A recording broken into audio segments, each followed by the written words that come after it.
Il était une ville, au-delà de Gore, dont tous les habitants étaient aveugles.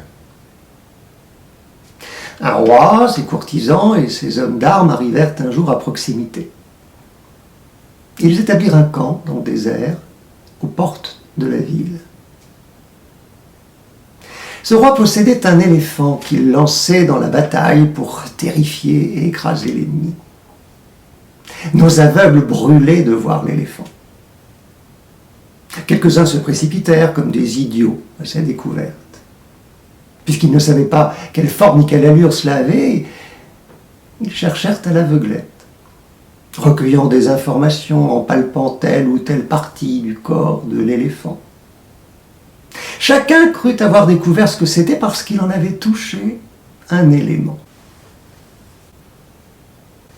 Quand ils furent de retour parmi leurs concitoyens, des groupes avides se rassemblèrent. Ces gens étaient impatients d'apprendre la vérité de la bouche des égarés. Ils posèrent des questions sur la forme et l'apparence de l'éléphant, écoutèrent ce que les gens leur en disaient.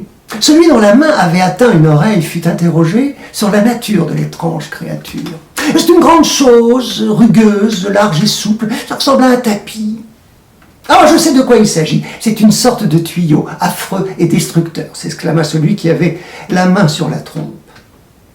« C'est une sorte de pilier vivant », déclara celui qui avait palpé une patte. Chacun avait touché une partie du corps de l'éléphant. Tous l'avaient mal perçu. Aucun ne connaissait le tout. La connaissance n'est pas la compagne des aveugles. Tous imaginaient quelque chose, tous se trompaient. Le créé, que sait-il de la divinité ?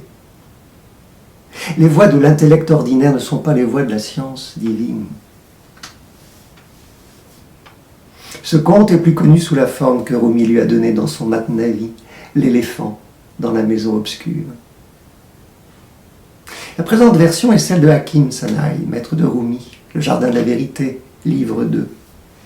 Celui-ci meurt en 1150. Les deux versions sont elles-mêmes des interprétations d'un argument utilisé par les maîtres soufis depuis de nombreux siècles.